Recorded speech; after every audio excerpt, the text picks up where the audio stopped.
오늘은 이 소속공인중개사 하실 때 어떤 사무소에 취업을 하는 게 좋을지 한번 얘기해 보도록 하겠습니다. 우선 드리고 싶은 말씀은 이 어떤 업종의 매물을 중점적으로 다룰지 한번 생각을 해보고 들어가시라고 말씀을 드리고 싶어요. 내가 주거용을 하겠다 혹은 상업용을 하겠다에 따라서 선택지가 굉장히 판이하게 다릅니다. 그 다음에 어디에 갈지 정했으면 정보를 수집을 해야 됩니다. 이 정보 수집은 사무소, 그러니까 부동산에 대한 정보 수집이겠죠. 내가 하고자 하는 매물을 선택했다면은 그 매물을 집중적으로 하는 부동산을 찾아야 됩니다. 일단은 부동산의 위치가 중요하겠죠. 아파트라고 했을 때 아파트 같은 경우에는 단지 내 정문, 그러니까 제1급지에 위치한 부동산에 가시는 게 좋고, 그리고 매물장이 있어야 됩니다. 요거는 필수입니다. 매물장이 있어야 되고, 요거는 오피스텔도 동일합니다. 어딜 가나 요즘에는 부동산이 워낙 많다 보니까 초창기 분양할 때 혹은 아니면은 매물장을 가지고 있는 부동산이 다 먹습니다.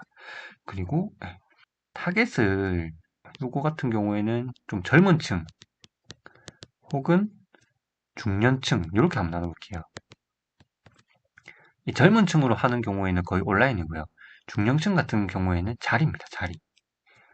근데 이 자리라는 게 방금 위치에서 말씀드렸던 아파트나 뭐 오피스텔 같은 경우에는 뭐 요 매물장을 가지고 A급지에다가 한다고 하는데, 근데 이 타겟이 만약에 젊은 층이라고 했을 때는 조금 애매합니다. 이 매물은 매물장으로 확보를 하는데, 과연 타겟이 젊은 층일 때 워킹이 많을지, 아니면은 그 광고를 보고 오는 손님이 많을지, 라고 하면은 지금 시점에서는 당연히 광고라고 보거든요. 그래서 요 타겟을 이제 본인이 생각했을 때, 나는 온라인 시장 쪽으로 가고 싶다 하시면은 그거는 이제 위치보다는 규모를 조금 보셔야 되시고, 근데 사실 이 위치도 좋고 규모도 좋으면 그건 제일 좋죠. 그걸 조금 따져보셔야 되시고, 그리고 이제 타겟을 정했으면은 광고 방식을 정해야 됩니다. 이게 아까 젊은 층 위주는 온라인입니다. 온라인이고, 요 중년층 같은 경우에는 오프라인입니다. 오프라인.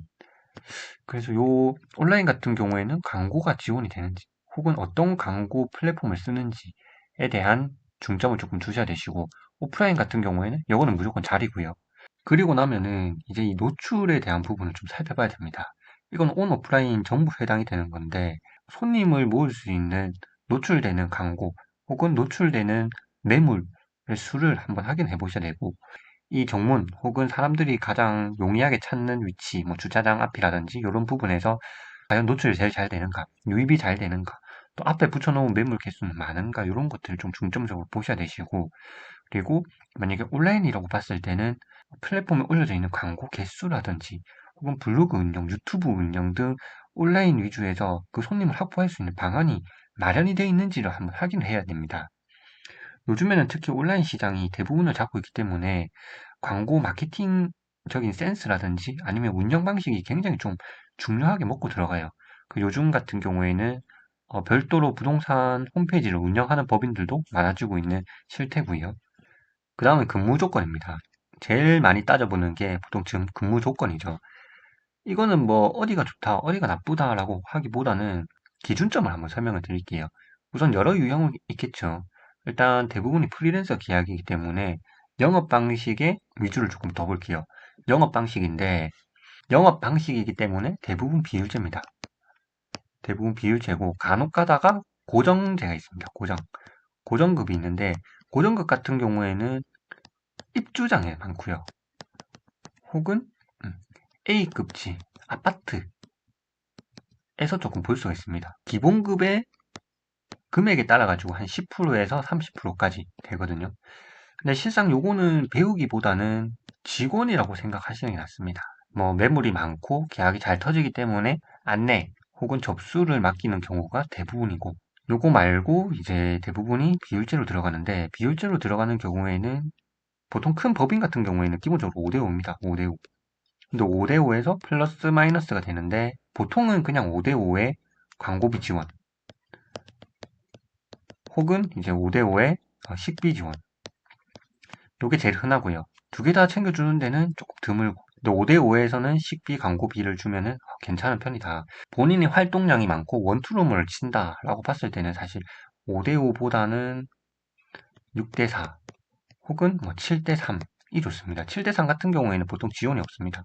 그래서 요거는 선택해서 가시면 될 것 같고, 근데 요 조건 외에도 다양한 조건이 있을 수 있습니다. 뭐 자율 출퇴근, 혹은 뭐 분량 추가라든지, 혹은 뭐 요 외에 부수적으로 하는 것들, 입주 청소, 그다음에 뭐 컨설팅 이런 거에 따라서 또 비율이 책정되는 경우도 있어가지고, 그래서 요거는 뭐 정확하게 뭐가 있다 없다라고 생각하기는 어렵습니다. 그래서 그냥 요 근무 조건만 봤을 때는 본인이 열심히 노력해가지고 매물 확보하고 중개를 빠르게 성사시킬 수 있다 하시면은 사실 뭐 7대3이 프리하게 하시면서 제일 좋고, 근데 7대3 플러스 좀 자유로운 분위기야겠죠. 자유로운, 본인이 영업을 자유롭게 할 수 있는 그런 분위기면 좋고, 아 근데 내가 조금 영업 적에선 자신이 없다, 처음이라서 할 때는 그냥 5대5에 풀 지원해 주는 게 낫습니다. 식비라든지 광고비라든지.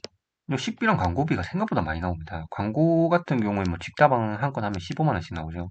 근데 요게 아마 10건 기준일 겁니다. 10건 기준 15개인데 보통 한 20개 정도 가져간다고 하면 한 달 30만 원이시고, 식비도 뭐 보통 20만 원 지원한다고 하면은 50만 원. 인당 50인데 초창기 50 첫 달에 벌어가기는 아마 쉽지 않을 겁니다. 그리고 요 교육 방법 요것도 중요하죠. 왜 제가 그 전문적인 중개를 하는 부동산으로 가라고 했냐면, 이 전문 부동산에서 중개를 잘합니다. 솔직히 말씀을 드려서 뭐 아파트 하시던 분들 상가 특약 잘 모르시고, 토지 하시던 분들 당연히 아파트 오시면은 그 특약 작성 잘 헷갈려 하시고 동일해요. 특히 공장이나 뭐 이런 것들 하시는 경우에는 특약 사항을 조금 더 꼼꼼하게 적어야겠죠. 네, 뭐 용도라든지 뭐 토지에 지어줄 수 있는 거라든지 아니면 뭐 허가 신고 같은 부분 상가도 동일하고요. 그래서 초보분들이 제일 많이 하는 거는 보통 원투룸, 아파트, 오피스텔이시고, 이제 그거 하시다 보면은 조금 더 큰 금액인 상가 사무실 넘어가시고 챙겨봐야 될 게 되게 많습니다. 일종 근생되어 있는데 뭐 카페 못 들어가는 경우는 허다하고요. 그런 경우 뭐 지구, 지역 뭐 다 찾아봐야 되기 때문에 그런 경우에는 조금 챙기셔가지고 맞는 부동산을 가라 하고 싶습니다. 다음에는 이제 취업이 아니고 이 개업하는 자리 찾을 때 꿀팁을 조금 전수해 드리겠습니다.